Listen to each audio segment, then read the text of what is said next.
So Eddie Hearn just weighed in at the Barclays Centre. I didn't weigh in. You didn't, no. Thank God. I thought Selecki was supposed to be a small one. He's massive. I mean, how he made 154 pounds, Sulecki, he's huge. I mean, Jacobs isn't a small middleweight, and when they stood there head to head, I was looking at his pecs, his deltoids, he's huge. This is a tough fight, I'm telling you. People think they just see a guy that they haven't heard of. You know, he's 26-0, he's got some big wins on his record already. This is a tough fight for Danny Jacobs. What's the next step for Jacobs, if all goes well? Well, he's going to be the mandatory for Gennady Golovkin. That's the fight we want.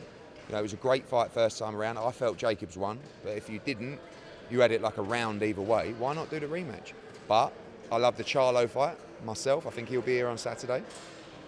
The IBF title might become vacant with Derevyanchenko challenging for it. Jacobs is next in line for that. So I feel like he's really well poised at the moment for an assault, but he's got to get through Sulecki on Saturday. Is the problem with Golovkin that it looks like he's going to wait now till Canelo and and everyone's got that problem. Billy Joe's got the same problem. You know, Billy Joe wants a big fight, yet they're going to fight in September. So Golovkin's not going to fight again until February or March next year. So it's kind of that fight and that whole, episode has really slowed things down for the division. But I do feel and see things opening up, titles potentially becoming vacant, and people ready to take big fights. Have you had any correspondence with Charlo? Not him personally, but about that fight? No, a little bit on social media, but I think Charlo's a fighting guy. I like him. I think he's really entertaining. Now the problem is with guys like Charlo is no one has a clue who Charlo is. Like he could walk down his own drive and no one would know who Charlo is. So he has to do all the promotion himself. You see him flying around, and he's doing a really good job, and he is building a profile himself. The problem with these fighters is when there's no promotional machine behind them. I get a little bit of criticism from the PBC guys sometimes, and they do a great job. But you need a mouth. I'm a mouthpiece, right? You stick me up there and I will talk. And that's what I do. I'm just a travelling salesman, right? So, but where are these guys travelling salesmen? They can't be relied upon. It's like Deontay Wilder. It's embarrassing, sitting there on Instagram, filming himself, trying to build a profile off Anthony Joshua's name, talking about fake offers that he's making. It's like they need help, these guys. Charlo, Wilder, all these people. And when we come here in full, starting in September, these guys are all on the radar for Matchroom Boxing USA. We understand there's obviously something big in the pipeline. When's that going to be announced? Are we going to hear some news on It'll be announced in the second week of May. So a couple more weeks to go. And it's so hard for me, Dec, because I've got a massive mouth, right? But this is something significant. It's a very proud moment for Matchroom Boxing. It's a massive moment for the sport of boxing. It's a massive moment for American boxing, world boxing, and it gives us every chance to build a stable, worldwide stable, like never seen before in the sport. Okay, let me break this down for you. It's a little bit disheartening, although people have seen through it, I believe, this time. When Deontay Wilder tries to hype himself off Anthony Joshua's name by making offers that, if you tell me they exist, then let me tell you what's happened. So they come on, they make an offer. Deontay Wilder makes an offer. Not Shirley Winkle, not Al Heyman, Deontay Wilder. Okay, no problem. $50 million. It's a lot of money. We're definitely interested in that. But obviously the devil's in the detail. I go back to Deontay Wilder. I can't tell you word for word. Something like, "Dear Deontay." On email? Yeah, on email. "Dear Deontay, we're very interested in this fight. It's the one we want next. Right? We're very interested in your offer. Obviously, there's lots to discuss. Please send us a draft contract. We'll come back to you as soon as possible." He replies, "We're not going to send you a contract until you agree to the deal." Have you ever heard so much bullshit in your life? Then, Shirley Winkle, who I'm supposed to see on Thursday, cancels the meeting on Thursday and says, "We'll meet on Friday." So I send an email, "Let's meet at 10:30 on Friday."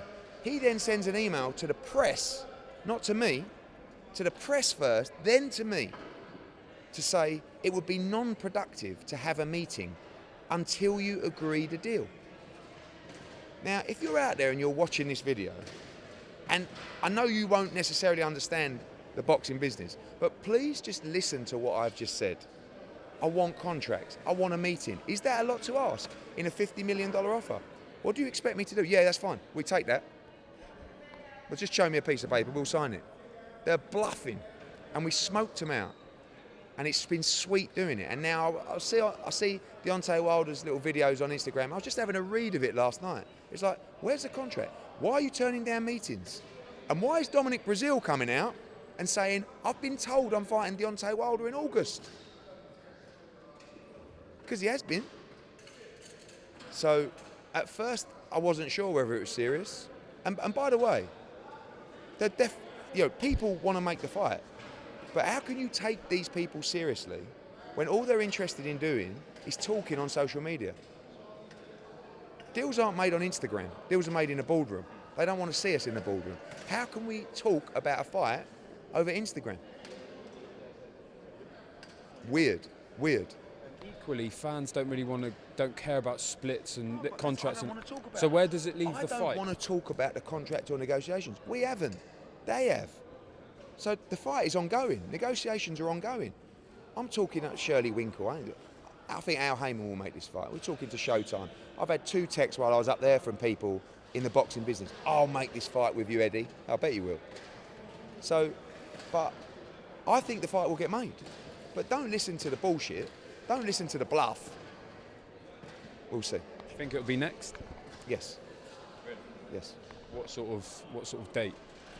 I think it'll be somewhere between September and December. I think Showtime like the fight in November. We've spoken to them.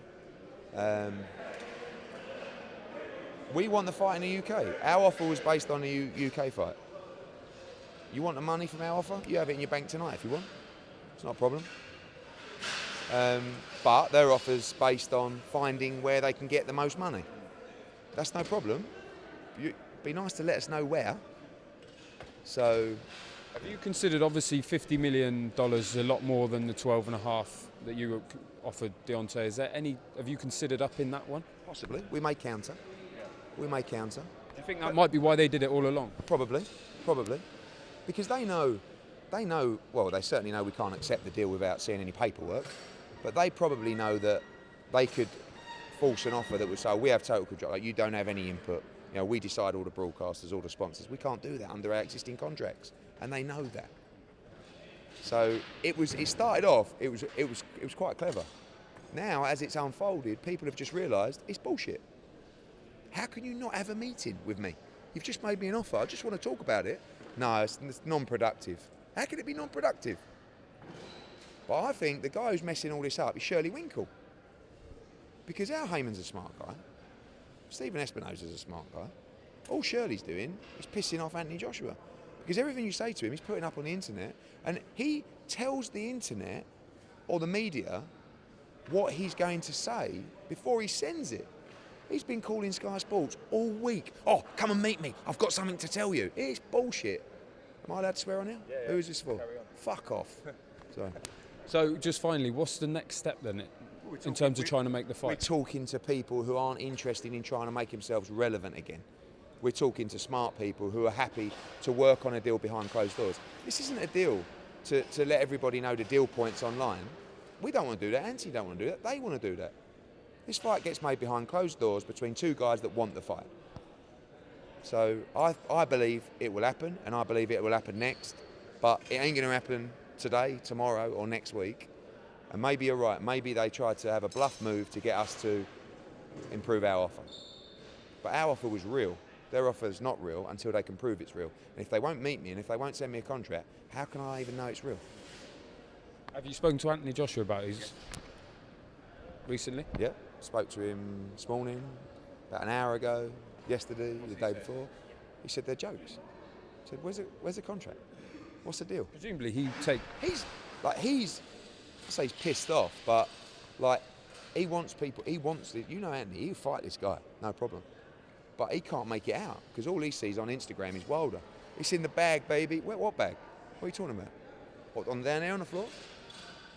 You know, I can't send you the contract till you agree the deal. What a load of bollocks. You ever heard anything like it? Anyway. On that note, thanks Eddie. Cheers mate.